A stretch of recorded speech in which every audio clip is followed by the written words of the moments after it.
evening. I'm Paul Authodds, and it's time for your Royals postseason report. Today, the Royals beat the Reds for their fourth win in a row.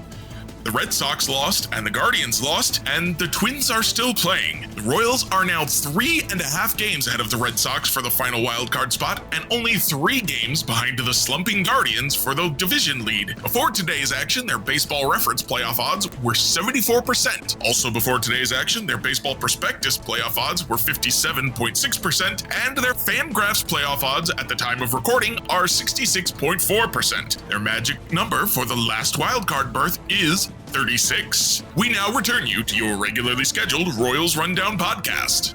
Hello, y'all. Welcome to the Royals Rundown podcast. Thank you so much for Paul for getting us started this evening on the podcast presented by RoyalsReview.com. If you want to keep tabs on all things Royals related, you can do so over at RoyalsReview.com.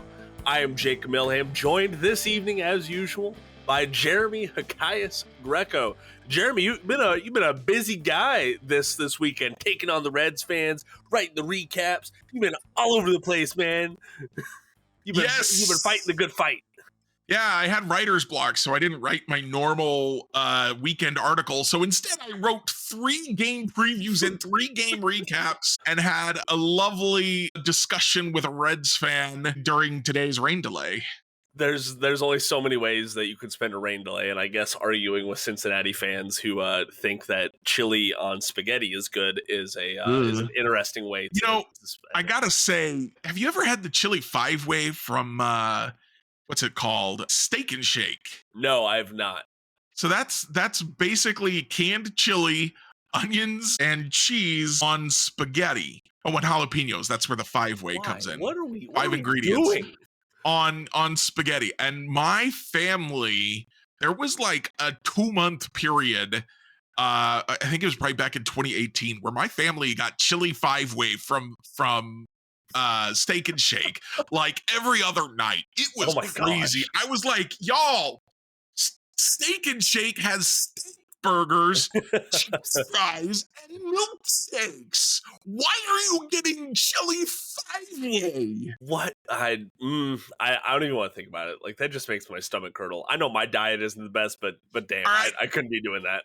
Let me give you something else to think about then, Jacob. Think about this. Coming into this series, the Reds had an awful differential from their real record to their Pythag record. Their run differential suggested they were a much better team. They came into this with a 66-55 Pythag, which was actually the Royals record entering the series. Yeah. And of course they were 1 game under 500 as the series began.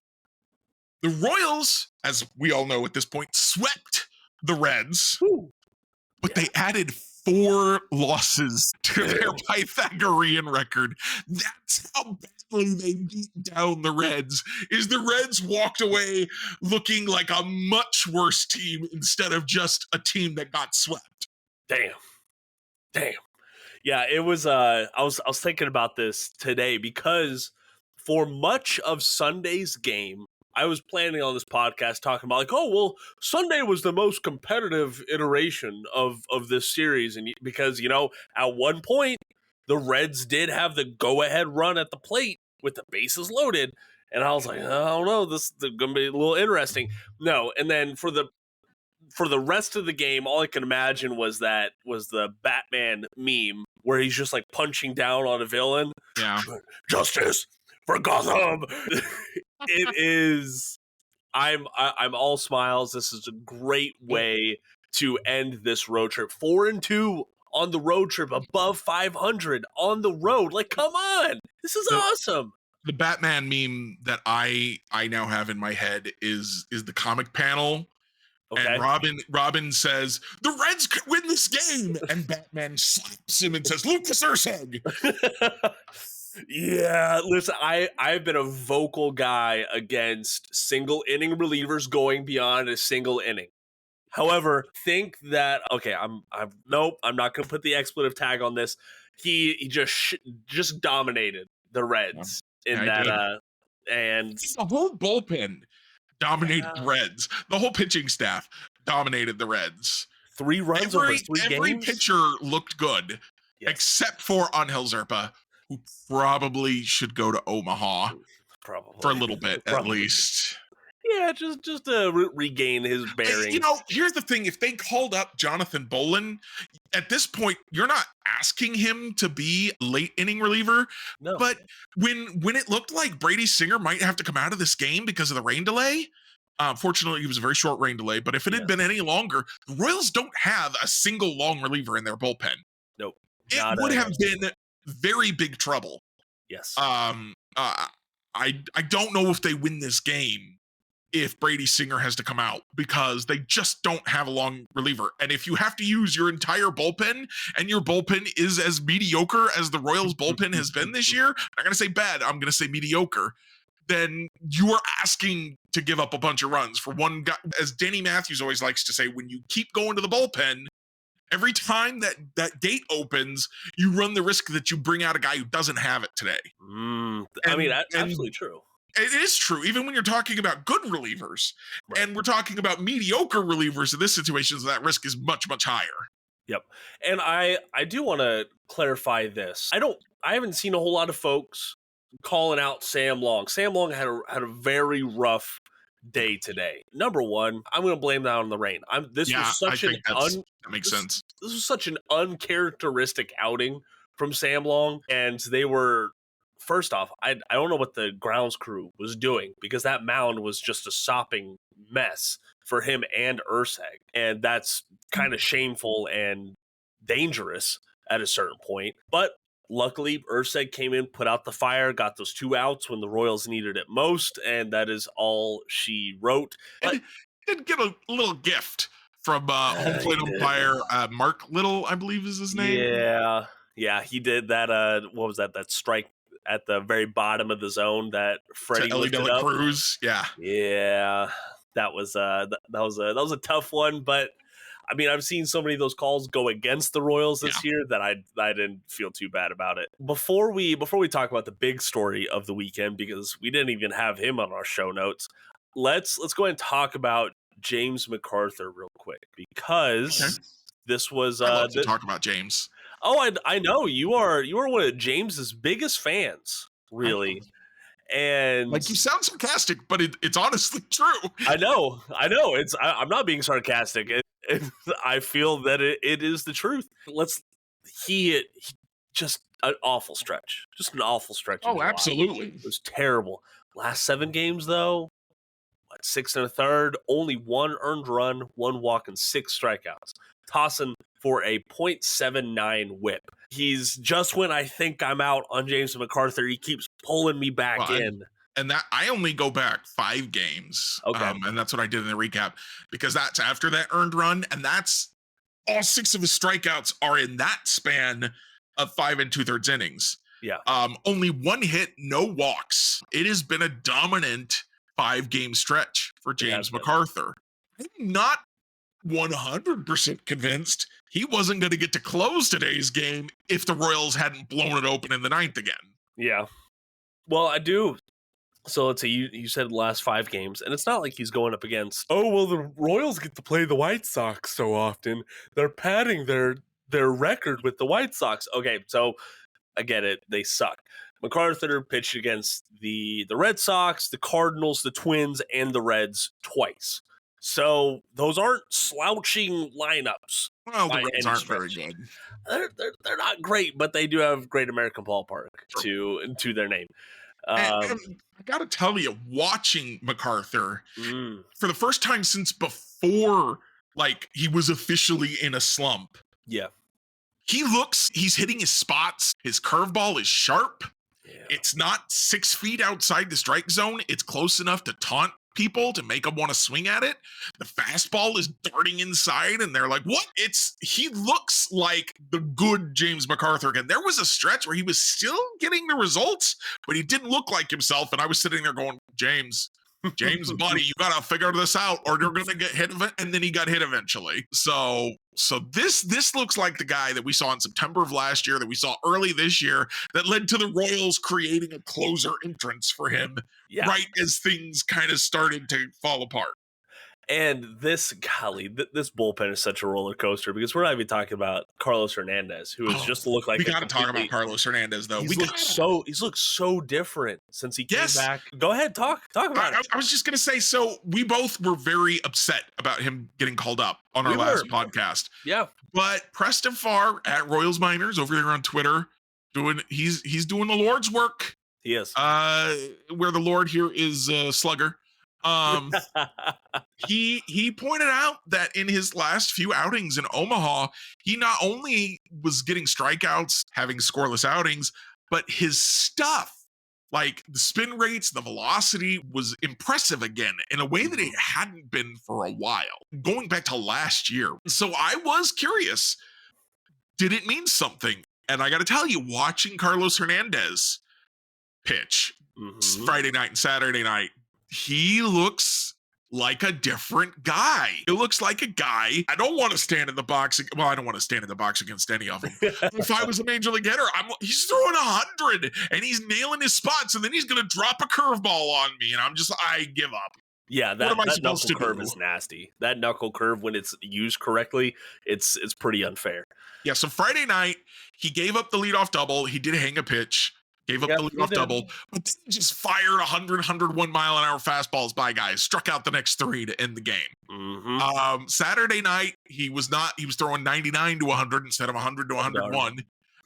But then he was dropping in more breaking stuff. Still got 1 strikeout in a 1-2-3 inning. Again, looks pretty good. He does. Lucas Erceg is unhittably nasty. Yes. Sam Long, still good. When Hunter Harvey and John Schreiber come back, they may not need to pitch in leverage innings. If we've got Sam Long, we've got Chris Bubich still, who he pitched Friday night, I think but so, not after. Yeah, he pitched 1 inning Friday night, struck out a guy to finish Lorenzen's outing in the 6th, and then got 2 more outs. So you got Bubich has looked good ever since he got here. Erceg has looked good. Sam Long has looked good most of it. MacArthur looks like he's back. Hernandez looks like, honestly, I never thought Hernandez looked that good last year, even when he was getting the results. I was always like, I don't believe in this. That's why I was advocating for them to trade him at the deadline. I'm like, please get rid of him before this blows up in your face. But now he looks like the guy that they were saying he was. And that's 5 guys you think you can count on. I cannot stress this enough. These are small, tiny, eeny, itsy bitsy sample sizes for Hernandez and MacArthur. Yes, they are. But they look good. We're not just talking about the stats here. We're talking about the sharpness of their pitches. We're talking about the command, the location. I mean, this is I'm always process over results. The process of their outings against the Reds was so good. Yes, it really was. And that's very valuable when a pitcher can pass the eye test, because I think it's going to be much more forgivable when they hit that rough stretch or when they hit that slump. Like, okay, I know that they're going to bounce back from this. Angel Zerpa, not so sure about that, but that is neither here or there. I'm sorry, he looks lost. He looks like a guy who just doesn't have any confidence in his ability to pitch right now, and that hurts. It does. The trouble with him is, and I get it, most relievers, they're usually a 1 or 2 trick pony. That's all they need to have productive outings. That's okay. But Zerpa is that to a fault. Like, he throws his sinker almost 60% of the time, and folks are just making hard contact off that pitch right now. He's struggling to locate his slider. Jacob, I have breaking news. You have breaking news. Breaking news. The Twins lost. So the Royals are 3 games back in the division, 1 game back of the Twins. That sounds nice. For the 2nd place in the division and the 2nd wild card spot. Ooh, I like that. Sorry, go on.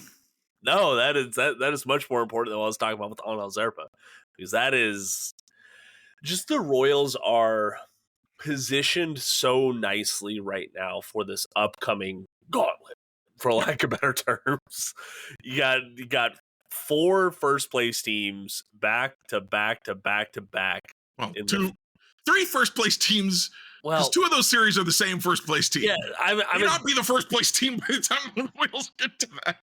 Maybe so. But hey, at least they have the Phillies coming to Kauffman Stadium. Yeah, so that should be nice. That's a huge difference. That's the difference in, I think, a sweep and taking 1 if they're really lucky, really hot too. We'll talk about that in a minute, though. Yes. Okay.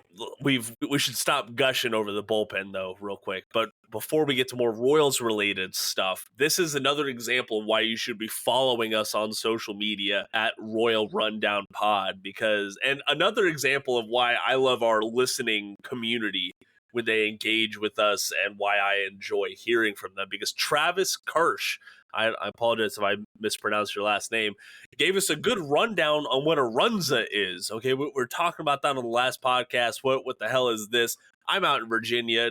Jeremy's out in the Carolinas. We don't have that here. It's not. It's such a regional thing. So thank you very much, Travis, for showing us what that is. I am honestly surprised. I've never had a runza.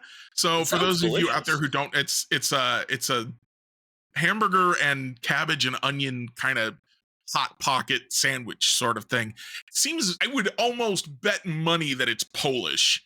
Yeah, that does sound like a Polish dish. And like half of my family is Polish.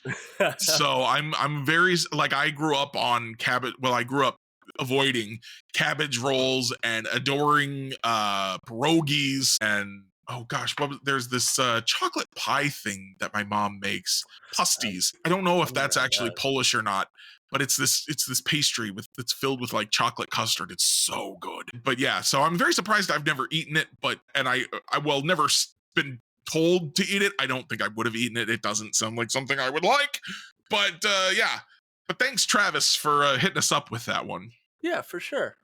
Jeremy, I'm going to pass it back to you because there is a big baseball topic that we failed to talk about the last couple episodes. Billy Beane, man. Billy Beane passing. Without the E. Yes, there's two Billy Beans, which always confuses me. Yes, and it confuses a lot of people. You're not the only one. So Billy Beane with an E is Moneyball guy. Yes. Billy Beane without the E is the first professional Major League Baseball player who ever came out as homosexual. He did it after he retired. Yep.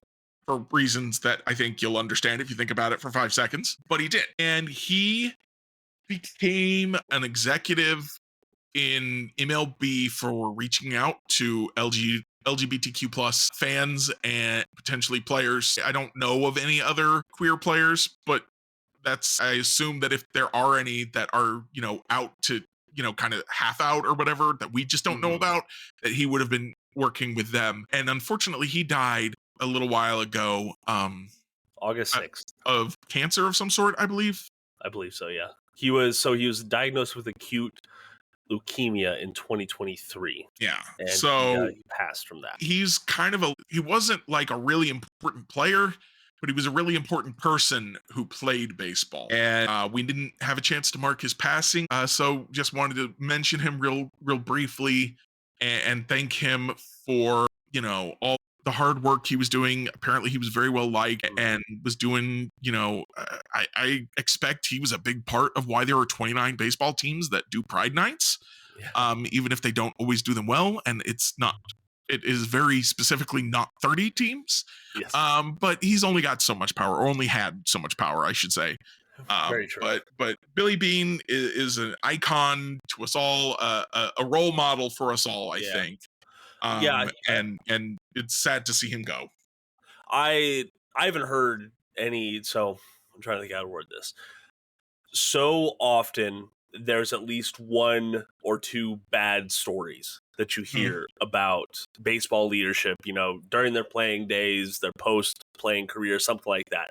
And usually we can brush it off. I haven't heard a bad thing about Billy Beane in my baseball fandom. He became, I looked up his official title because I think at this time this was ahead of the curve. In July 2014, he was named MLB's first ambassador for inclusion is the title that they gave him. And I don't, for reasons that are beyond me, inclusion is now a negative buzzword. I've never seen it as such, and I don't believe it should be. Okay, from my point of view, are loud. Yeah, they are. They're really loud sometimes. I don't discredit anything that he did because of his title. Sounds like he did a lot of good in baseball. And discrimination and fear of discrimination really had some negative impacts in his life. It did. And frankly, that was just the reality of when he was playing. If you want, I've read snippets of his biography. I haven't read the whole thing.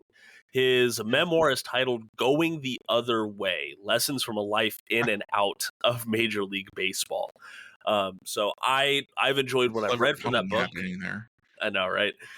So I would suggest go read that book. It's from 2003, so it doesn't really focus on his post-playing career as much, mainly his playing career.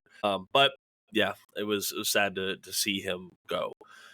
All right, Jeremy. Well, let's get back to some Kansas City Royals. You said that there was something we were going to talk about later on with them being hot. What were you thinking there? I wanted to talk about, so last night, Saturday night, they won that game 13-1. Yes. They had a 7-run inning in that game, which was their 5th 7-run inning of the season. Woo. That was a pretty good number of 7-run innings. Yeah. Because 7 runs is hard to score in an entire game, which you wouldn't know from watching the Royals this weekend. But it was their 5th of the season, but all of the other 4 were back in April when the Royals were at their hottest. This was also the Royals' first 3-game sweep of a non-White Sox team since mid-May. This is the Royals playing kind of at the peak of as good as they've been all year. Mm-hmm. And they are getting hot at the right time, baby, because as we said, coming up on a real gauntlet of Phillies, Guardians, Astros, Guardians. Yeah. And that's gonna be a rough stretch. They're gonna need to be hot to survive it. Exactly. And they don't have an off day heading into the Los Angeles Angels series, which will go Monday, Tuesday, Wednesday this week. Thankfully, they do have an off day before the Phillies come to Kauffman Stadium for 3, so that is good. But Jeremy, to your point, for that high scoring output, they couldn't have done that this weekend without the one and only Dairon Blanco, the 26th man on the 26-man roster by all accounts. His Yellow Crayons and Pablo, I don't remember what his last name is, the character from Backyard Baseball. I don't want to. I think it's Pablo Sanchez. Pablo Sanchez. Yeah, first off, that yellow crayon Batman is something else. It really is. But Dairon Blanco just came up out of nowhere on Saturday with 2 home runs, 7 RBI. To the confusion of Royals fans everywhere, for some reason, he had 1 home run and 1 grand slam. Okay, did you see that response on their graphic, Jeremy? No, what? So the Royals put out a graphic. And it said 7 RBI, 1 home run, 1 grand slam. Okay, in my mind, I know that a grand slam is you can only have it if it's a home run. Yeah. But people were losing their minds over the fact that, oh, well, he had 2 home runs. Why doesn't he have 2 home runs on this graphic? I don't know. But I digress. And then he had another home run on Sunday. To dead center.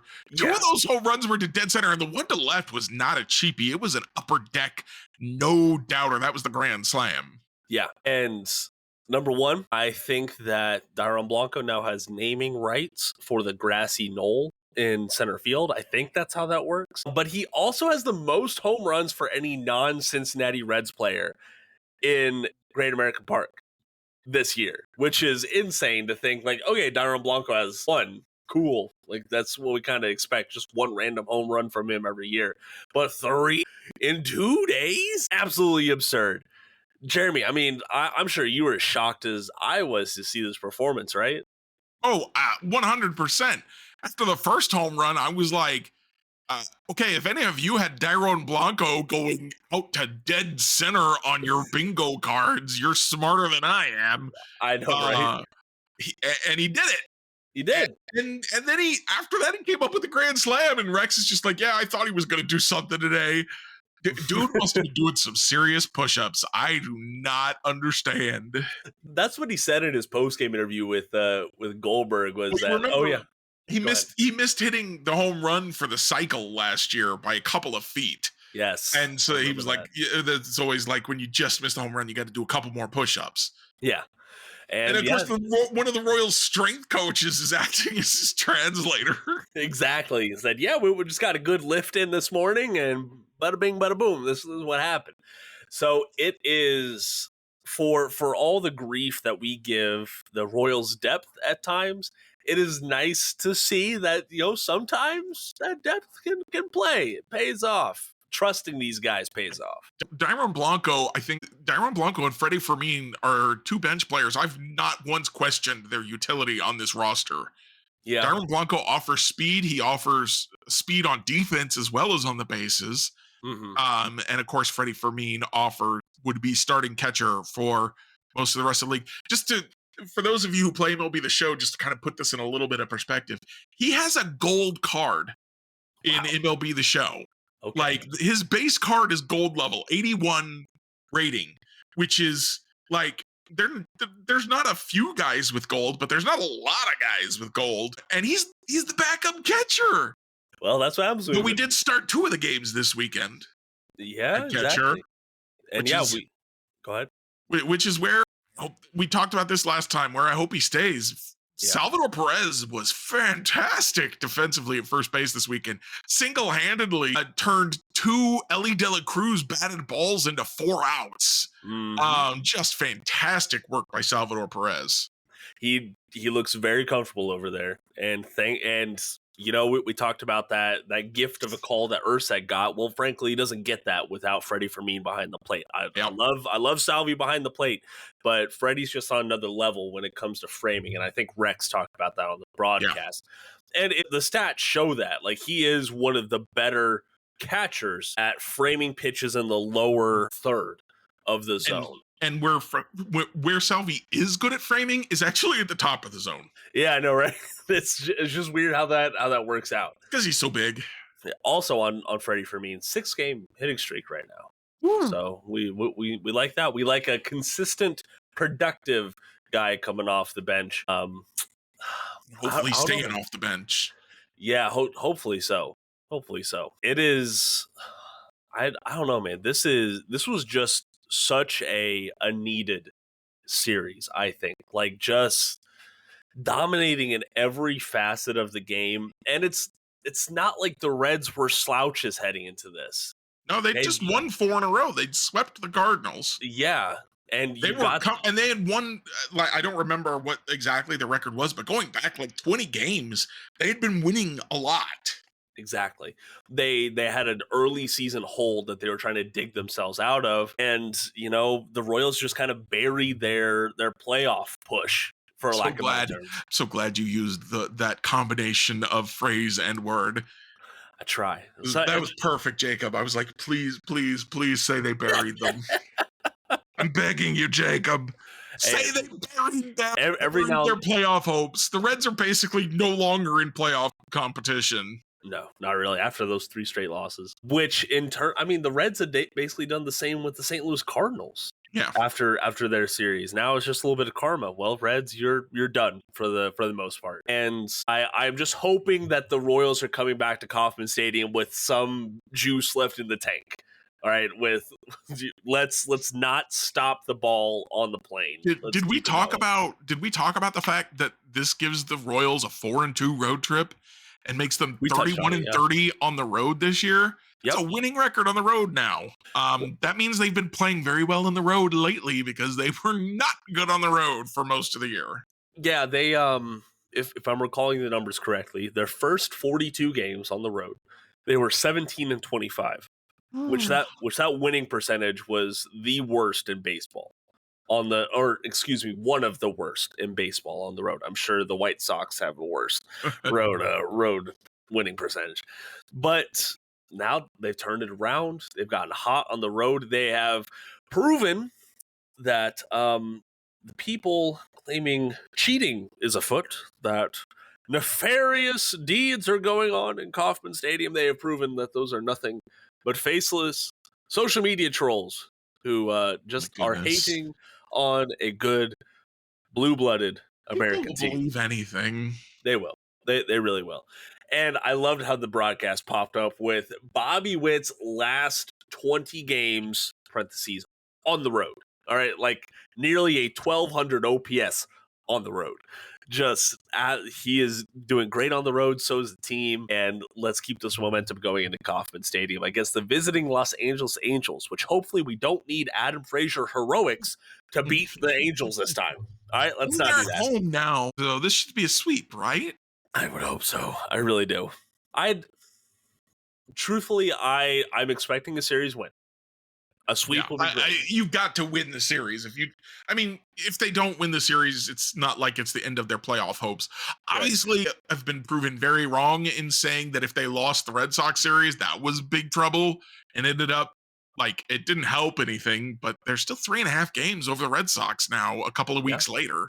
Yeah. They're still gaining ground away from them. So I won't say they have to beat the Angels, but I mean, do it anyway.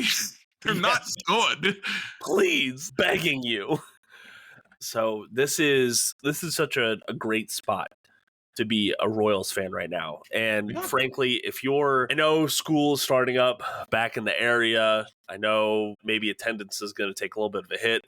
There's no reason it should. You gotta get your 10-game whatever season pass so you can secure your postseason opportunities. Exactly. And I'm sorry, I'm a promotion hound. I will admit that. Sometimes the Tides promotion will push me out to the ballpark. And frankly, they have a good set of promotions coming up. You got Price Chopper Monday, $10 tickets. You got Dollar Dog Night on Tuesday with a City Connect jersey giveaway on Tuesday. Like, come on, I'd be out of the ballpark all day long for that. We are going to have to figure out what we're doing on Wednesday, though, because they don't play until 7:10 p.m. our time. I would say that we should just record before that game. I know that we won't be able to talk about the results of that game, but fine. It's just the Angels. I don't need to stay up past my bedtime for the Angels, do I? I would hope not. I would hope not, at least. There are two other big points that we haven't talked about. Yeah. First off, Bobby Witt Jr. 500 hits in his young career. 500. And now, the 500th was almost a home run. Yeah, it was pretty damn close. By Freed. Man, it was just a well-timed jump. Like, it was a great defensive play. As Bobby Witt showed us, sometimes you just got to tip your helmet, baby. Yep, all competitive. Bobby is now the second youngest player in Royals history to reach 500 hits behind the one and only George Brett. All right, that's pretty damn good company if you ask me. Plus, on top of that, he secured his second 25 home run and 25 stolen base season, go ahead. I was just going to say, I would bet money. Maybe I should see if I can bet money that he'll hit 30-30 again, which would be the second 30-30 season all time for the Royals. It would. And his second in a row. Both of them would belong to him. Yeah. He's just pretty damn good. So Witt joins Carlos Beltran and Bo Jackson as the only Royals players to ever have 25 seasons consecutively. That's even more good company. And the only reason why George Brett isn't there is because the man was not a speedster on the base paths. All right, he stole a fair few early in his career, though. He did. Once he got the power, he stopped running as much. Yeah. This is just how baseball was back then, and that is A-okay. So Bobby Witt Jr., first off, I'm really glad the Royals locked him up ahead of this season. Can you imagine if they'd waited until after this season to negotiate? That would not look good at all. And he is playing at an MVP level. There's no doubt about that. Whether he wins the award or not. Yeah. At this point, it's basically, and here again, I got to bring this up again. It's basically guaranteed at this point that he's a top 3 vote getter. Oh, yeah. As the MVP guy, which, based on the new rule in the CBA, means that the Royals get an extra draft pick next year. Yep. We love it. Especially with how this team's been drafting lately. They've been hitting. They've been hitting up and down the board. So I love that extra advantage that this team I heard gets. Jack Caglione is actually an absolute bust because he's hitting under 200 in his first 29 at-bats. Folks, he does not yet have a month of professional baseball under his belt. Let's slow down on declaring him a loser just yet. as I pointed out to one person who was telling me this stuff, Bobby Witt Jr. did not look fantastic in his first professional action after the Royals drafted him. He only started looking good the next year. Yep. It is what it is. I guess we just have this guy, 2 home runs to his name, a 743 OPS. His first home run off of a pitcher today. Off of a pitcher. And I'm sorry. That I didn't see that ball land. All right, that was a rocket. Yeah. I loved it. And Gavin Cross and Blake Jensen. Mitchell are on their way to 2020 seasons. Yeah. Why are they not promoted? I do not understand why Cross is not in AAA and Mitchell is not in AA. I do not. What else do they have to prove?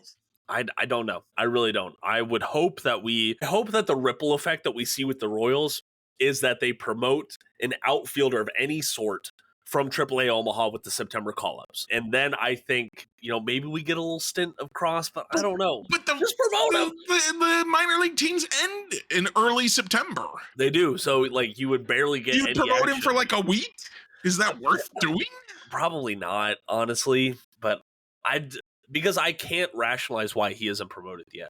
The man has 6 home runs over the last 10 games. That's Cross. Yeah, Cross. Yeah, I was saying Mitchell also deserves to get called up. That he does. But yeah, like you said, Preston pointed out that both of those players have legitimate shots at 2020 seasons. And then he also added in Carter Jensen as a contender after Jensen hit his home run today.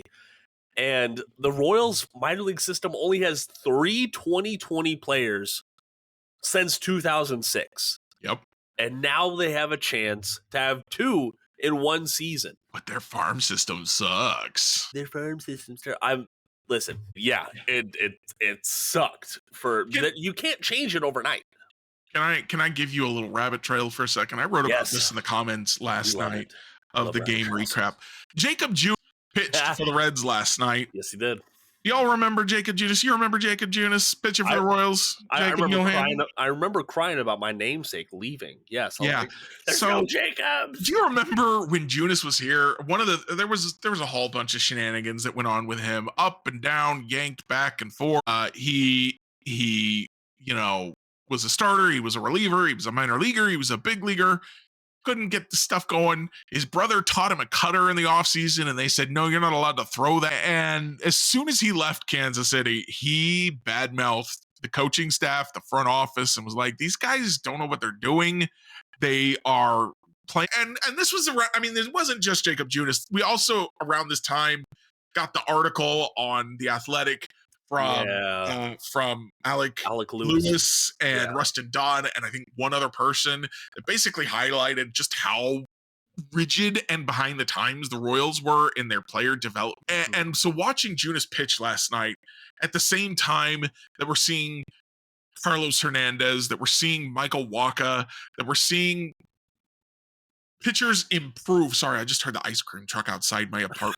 We're seeing glitched. so many years we watched pitchers come up to the Royals with lots of hype, and sometimes they would debut well and then they would get worse. Honestly, this is one of my things about Yordano Ventura, is that he tragically passed away, but he was getting worse. Everyone's like, oh, he's going to be our ace for years to come. He was getting worse every year after he came up. He was. That's what kept happening with Royals pitchers. That doesn't happen anymore. Watching Jacob Junis pitch last night was it highlighted for me how different things are with JJ Piccolo as the general manager, with Brian Sweeney and Zach Bove as the pitching coaches with the major league staff. This is not just a more talented team. This is a better coached team. Yes. And it matters. It makes a difference. If this team was being managed by Mike Matheny and Cal Eldred was the pitching coach, they would be on their way to losing 100 games again. I believe that. Yeah, for sure. We would be closer to the Chicago White Sox than we would be the Minnesota Twins right now. Yep. Without a doubt. And they're kind of, I will admit, I kind of feel bad saying this with Matheny's recent medical stuff, but there is a reason why both those guys don't have a job in the I league didn't right now. actually hear about Matheny's medical stuff. He had I believe it was in January. He just talked about it in July, but he had an aneurysm that sucks. he almost he almost died from. Frankly, there's I've talked about it on social media. You can follow me at Jacob Milham KC. Was I supposed to follow you? Yeah, on social media. Oh, okay. Yeah, I'll work on that. Well, maybe if you weren't being distracted by the ice cream truck, you would read what I tweet. Okay? Nah, I'm just giving you shit, man. All right. Before I wanted to make this explicit. I know, right? It happens. Sorry, folks. Yeah, there's one more thing I wanted to talk about. Yo, what's up? I don't think we're gonna get to the 6-inning rule stuff today. Maybe we will. Probably I don't know. But I did want to talk about. So Michael Wacha won his 10th game Saturday night. Brady Singer won his 9th game today. Cole Reagans and Seth Lugo have already passed the double-digit win mark. So the Royals in August have 3 pitchers with double-digit wins. We'll probably have 4 when Brady Singer wins his next game. Could have had 5 if Alec Marsh hadn't been removed from the rotation. He had 7 when he went down. Yeah. And this is the first time the Royals have had 3 or more pitchers with double-digit wins since 2016. They had 4 pitchers in 2016 who had double-digit wins, but those included Ian Kennedy going 10-11 and Edinson Volquez going 11-11. The last time the Royals had at least 3 pitchers with double-digit wins who also had more wins than losses was 2014. Jason Vargas, James Shields, Danny Duffy, and Jeremy Guthrie. How did I forget Jeremy Guthrie? There's my namesake. 2014, people forget how good that 2014 rotation was because all they want to talk about is HDH. And don't get me wrong, HDH was huge, but the starting rotation was also really good. Also never hurt. Those 5 guys basically got all of the starts. And that's kind of what's happened this year. We lost Wacha for a couple of starts, and Marsh has been demoted for Lorenzen, but otherwise the rotation has not really suffered injuries this year. I thought we might lose Cole Reagans in that Twins game, and I was about to lose my mind. But it didn't happen, so it's fine. But it also, I think, highlights actually how not bad the Royals bullpen has been this year. I'm not going to say it's good. I'm not trying to lie to you. I'm not stupid. You're not stupid. None of us are stupid here. Yeah. They haven't been good, but if they were as bad as it sometimes feels like they are, the starting pitchers couldn't have that many wins because the bullpen would have blown all of their games. But as we sit here, the Royals are in a playoff spot. Starting pitchers are all going to have double-digit wins at the end of the year because the whole team is good, and even their weak spot, the bullpen, is, as I mentioned earlier, mediocre. Not awful, just mediocre. With some occasionally really bad stretches, but also, as we saw in the Reds series, some occasionally really good stretches. Yes. And actually, I do think that's a pretty good segue to the 6-inning rule thing because I will say that Seth Lugo commented on the 6-inning rule. Yeah, he said we all want to go at least 6 anyways. I do that anyway. So if you missed it, MLB or ESPN came out talking about how the league is considering a 6-inning minimum for starting pitching. Now, I do want to say this. A lot of folks didn't get past that.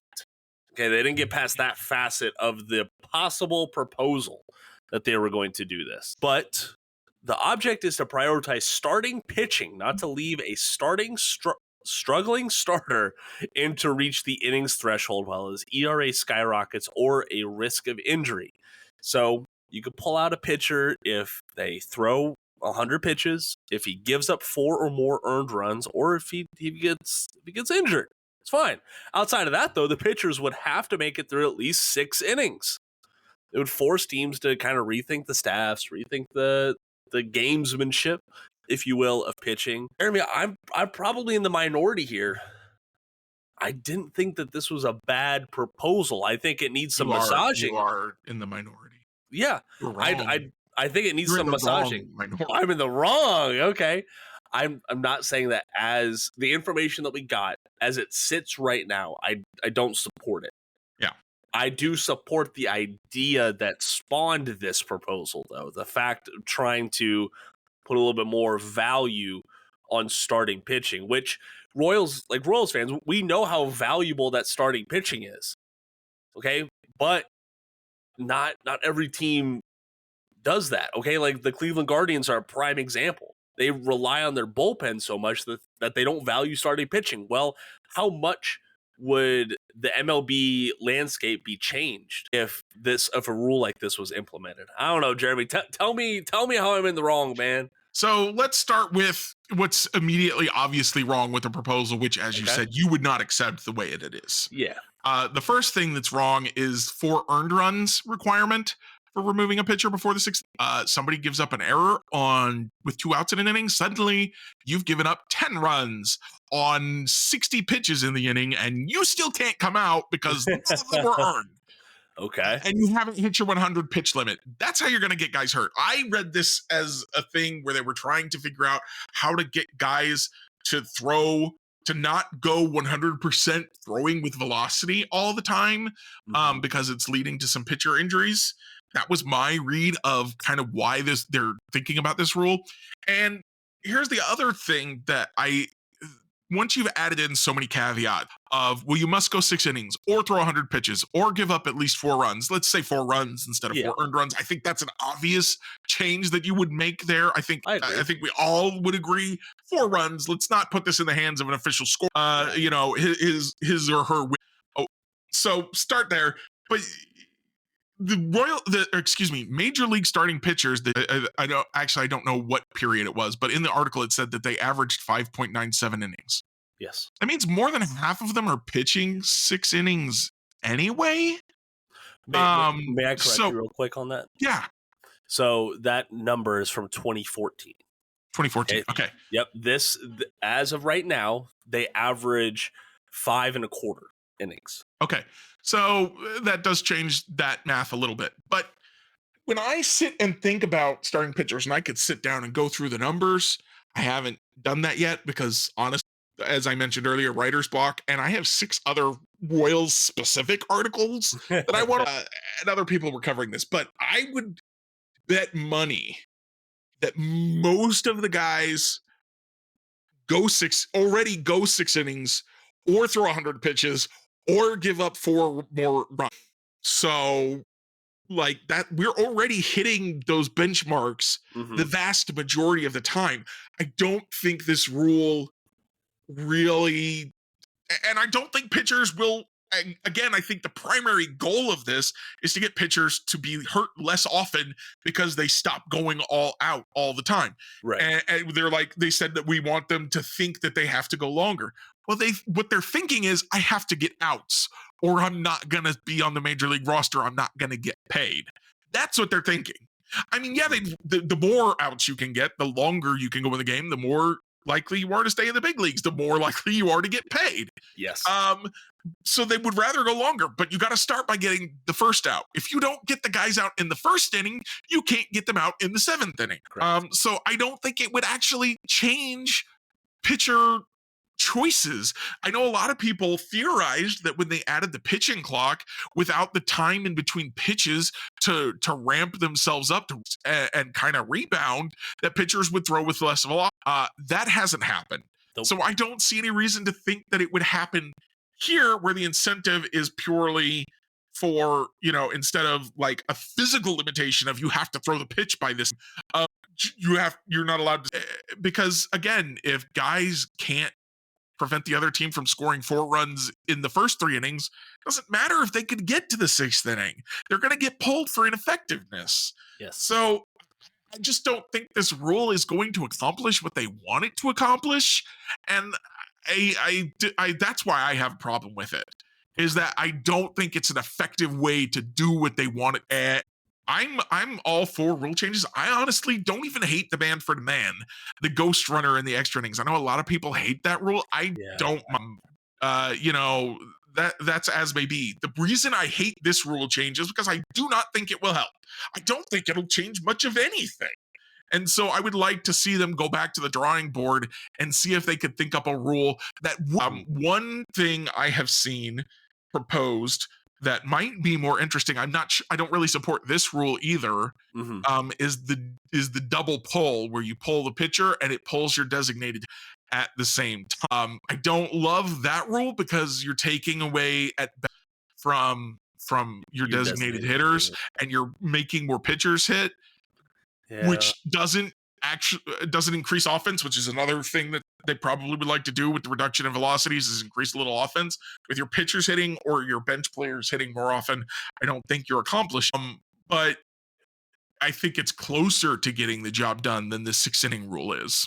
Okay, I think from my understanding, the consensus is they want to find a way to force players to pull away from maximum velocity and focus more on command, focus more on going deep into games. Frankly, the velocity horse, that's already out of the barn. Yeah, that's the problem. It's gonna take a while to get that thing back in and get it under control. I agree. I don't think this rule as it sits would accomplish that. I definitely think that as exciting as seeing a Aroldis Chapman hit 105, as seeing Ben Joyce out there, be excited about Aroldis Chapman doing anything. Potentially going to prison. Listen, I've had to see that dang highlight on MLB TV all weekend. I have not seen that one. I've seen it like multiple times each game of him striking out Manny Machado with 105 in the same AB. I get it. And we were just talking about with Carlos Hernandez. One of the reasons why he's so fun to watch is his velocity. Lucas Erceg is another one. But at the end of the day, this chasing velocity is having a massive ripple effect in baseball. And now it's gotten down to the point of it's affecting little leagues. It's affecting younger players whose bodies are not built to be chasing this. If I had to have an opinion one way or the other about velocity, like, am I fine with it where it is, or would I like it to be decreased somehow? I would like it to be decreased. It improves the aesthetics of baseball. Fewer strikeouts is more fun. It's fun to watch your guys strike people out, but it's not fun to watch your guys get struck out. Okay, so that I've argued against it for that reason before, that I like watching my guys strike people out, but honestly, it makes for less interesting baseball games. The more balls in play, the more action there is, the better it is probably for the sport. And I think more people would be more drawn to the sport if there was more action. And certainly baseball's been losing fans. I'm for, obviously we can't just tell people to throw less hard. There has to be a rule change that encourages it somehow. Yes. I just don't think this is the rule change. No, and this is only going to affect starters. Okay, you're gonna have guys who come through the system as starters, but only pan out of the bullpen.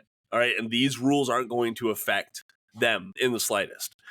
So I appreciate the effort. I appreciate the thought. This, as it sits, not gonna do it for me. And I guess I'm more in the minority that was open to the idea of something like this, because I just think a lot of folks don't want to see that velocity go away. But baseball is so against change. Like I love the pitch clock. I love the change of pace. The Royals won last night's game 13-1. Right? Before the pitch clock, that would be a 4-hour game. Exactly. With the pitch clock, it was a 2-hour and 40-minute game. Which, it still felt long, but it's crazy to think that the average baseball game before the pitch clock was more than 3 hours, if I recall correctly. Yes, that is correct. It was 3 hours and 10 minutes the last year before the pitch clock. Yeah. It's too long. And I know people are out there like, I like more baseball. I paid for baseball. I want to watch more baseball. You weren't watching more baseball. You were watching more not baseball in the middle of your baseball. Mm-hmm. You were watching Bobby Wood Jr. adjusting his batting gloves or something as he It stepped was out like of the if they box. made the NFL play clock 50 or 60 seconds instead of 40 seconds. It's not more it's less football in the middle of your football. Also, to the point of you talked about the man on second and extra innings. That was like the first change of pace rule change that I recall. Because you want to avoid these 17 inning games between two bad teams. Well, you give, if you have a man on second with no outs, you should score a run in that inning. As long as you're giving everyone the same chance, that's all that matters. People don't like it because that's the only circumstance in which you ever just get a free runner. Listen, y'all, I love you. I love baseball. I do not need to 18th reliever come out in the 20th inning. And I know it didn't happen often, but even watching the 7th reliever come out in the 13th inning was a Mm-hmm. Now, if you're talking postseason, which the Manfred Man does not appear in the postseason, right? Extra innings in the postseason are played. Then the drama is ratcheted up for every extra inning you go to. That's fine. Yeah. It's the regular season. We've already got 162 of these games to play, y'all. I've got a life to live. I cannot spend 5 hours watching this team just go 0 for 3 in this 17th inning or even the 12th inning. I just want to go home. For sure. All right, Jeremy, let's go ahead and get on out of here. If we missed something Royals related that you were trying to listen to us talk about, just got to let us know on social media. It's the best way to tag us. Jeremy and I's links are down in the podcast description below. Or I bet you if we didn't talk about it, the folks over at Royals Review are talking about it. So go visit royalsreview.com for more Royals news, analysis, and commentary. Plus, you could follow them on Twitter and Facebook at Royals Review. All right, Jeremy, what you got for a review? I know mine off the cuff this week, so don't worry about that. It's your turn to go first then.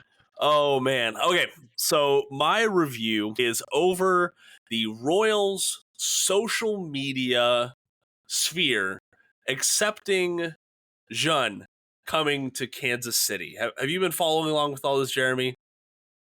So if you're unaware, Royals Jean is a very popular social media guy. I think he's from South Korea, if I recall correctly, but he came to Kansas City this weekend. And I've been seeing this man with just about every other Royals fan personality that I can think of. And everyone's just taking him around Kansas City and showing him a good time and welcoming him. It's all smiles. It's all good vibes. So if you're helping out with that, I greatly appreciate it. I love seeing that. And all in all, I just think it grows the fan base from just a group of fans to a community a little bit. I gotta say, I've already pointed out one similarity between this team and the 2014 team. Can we talk about Korean fan KC came to Kansas City late August of 2014? More parallels that have nothing to do with anything but are happening. Yes. Hey, I will take all the parallels that we can get. But Jeremy, on to you for a review, sir. Oh, right. I was supposed to be thinking up a review. Yeah, you are. I'm going to review Players Weekend. All right. Okay. All right. I like that. So this weekend was Players Week for the first time in 3, and it's not as good. I'll just let me just start there, and then I'll describe some stuff. So the bats, great. Love the bats. Those were here before. Cleats, great. Cool. But I think there were two things that are a little bit bothering. First, no special uniforms, no nicknames. Was kind of a bummer. The nicknames were really fun the last time we did. I know some guys don't come up with good nicknames, but like not Justin for Shane Bieber or Corey's brother for Kyle Seager. Like there are some good, and I would have liked. Also finding out that Jeff Montgomery's his nickname when he was with the Reds before he got to the Royals was found that out from Barry Larkin in the pregame on Saturday. Man, can you imagine a Mongo out there? That would be but like I miss that stuff. I also they talked about how like the first day was about fun, the second day was about causes, and then the third day was about who got you there. But all 3 days, I really only heard from the Royals broadcaster. Maybe this is a Royals broadcast problem. Maybe. I only really heard about the causes. I only heard about Vinny's and Michael Massey's causes. And like, listen, I support their causes. Good stuff, guys. Did none of the other 24 players on the roster have causes to talk about? Also, the fact that primarily this was done via custom bat art means that half of the roster didn't have an opportunity to express anything. That's true. So like, can we not leave out the pitchers next year? Can we include them? We did actually hear on the broadcast about Lucas Erceg and his battle for sobriety and how he keeps that date on his glove. That was really cool, but that was not related to Players Weekend. That was just Lucas Erceg. Yes. And so proud of him for being sober for 4 years and for making sure that he makes that public so that other people could be inspired by that example. That's so just Lucas Erceg on this team makes me much happier than Aroldis Chapman ever could have. Just good stuff there. So Players Weekend, it's better than not having Players Weekend, but there are definitely some things that we need to improve. I would like maybe let's not leave this stuff up to the team broadcast. Let's get like a national thing maybe going. Let's also some articles on maybe there were on there. I guess I haven't actually some stuff like on the MLB website that's like, here's all the causes that these players representing this weekend. All I see when I look at the Royals is I see that they secured the sweep and they welcome in the Angels. So nothing on the Royals website about Players Weekend. It's like, let's do better. We can do better. For the organization that criticized Mike Trout for not putting himself out there enough, make some more opportunities for these guys. Also, finally, Joel Goldberg, you are not too old to know who Goku is. Okay? Goku is old. Yes. You around a while. should know who Goku is, okay? We're good. That's all I need to say. Okay. Well, instead of our usual outro, I'm going to throw Jeremy a curveball here. So I think it's Jared Kohler over at KCTV5 put together a short little compilation of something that many Royals fans have been criticizing, and it's the fact that HUD makes, I think Jared put it as an exclamatory noise, which I think is a pretty good way to put it. Yeah, something like that. So he put together a little compilation of all 18 Royals home runs where HUD has made that noise. HUD, take us out of this podcast, would you? MJ! Left field. Did he get it? No! Drilled! Deep to left! Oh! He missed there, but Salvi didn't. Oh! And look at that! My! Oh, how many ballparks can hold that one? Leader in RBIs. Oh! And he's got more! Vinny! Oh! Deep right field! And now Melendez. Whoa! Look at that. Oh! Salvi, baby! The ball. Oh! And he got on top of that one. Usually do. Oh, get out! Oh! And Vinny smokes it to right. Oh! Oh. There you go. The little quick fire ones get me every time. All right, that is going to do it for today's podcast. Thank you so much for joining us and all of our nonsense. If you want to follow along for more, our social media links are down in the podcast description below, or you can follow along at royalsreview.com. If you want a good way to reach out to us, you can interact with our polls, or you can comment on the Royals Review article if you so choose. I am Jacob Milham. He is Jeremy Greco. Thank you so much for joining us this evening. And until next time, go Royals!